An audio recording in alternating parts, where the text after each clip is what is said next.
আজকে তোমাদের একদম ঘরোয়া পদ্ধতিতে বিরিয়ানি বানানো দেখাবো।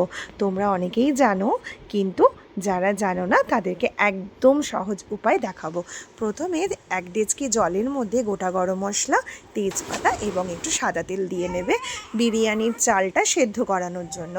এরপরে চিকেনটাকে ভালো করে ধুয়ে তার মধ্যে একটু হলুদ গুঁড়ো, একটু লঙ্কার গুঁড়ো, একটু সামান্য নুন এবং টক দই দিয়ে ভালো করে চিকেনটাকে ম্যারিনেশনের জন্য রেখে দাও।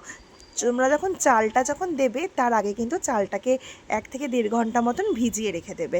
এরপরে চালটা যখন সেদ্ধ হয়ে যাবে ঝুড়িতে ঢেলে রেখে দাও। তারপরে বেরেস্তা করে দাও, অর্থাৎ পেঁয়াজগুলোকে ভালো করে ভেজে নিয়ে বেরেস্তা বানাও। আলুগুলোকে ভাজতে হবে, মা কিন্তু এখানে সেদ্ধ করে নিয়ে আলুটা ভেজেছিল। এরপরে চিকেন কষানোর পালা। পেঁয়াজ বাটা, আদা বাটা, রসুন বাটা দিয়ে চিকেনগুলোকে দেওয়া হয়েছিল। নামানোর সময় বিরিয়ানির মশলাটা কিন্তু চিকেন কষানোর সময় দিয়ে দেওয়া হয়েছিল। এরপরে ডেচকির মধ্যে প্রথমে তেজপাতা বিছিয়ে দাও, যাতে বিরিয়ানি করার সময় মানে দম দেওয়ার সময় তলাটা কোনোভাবে লেগে না যায়।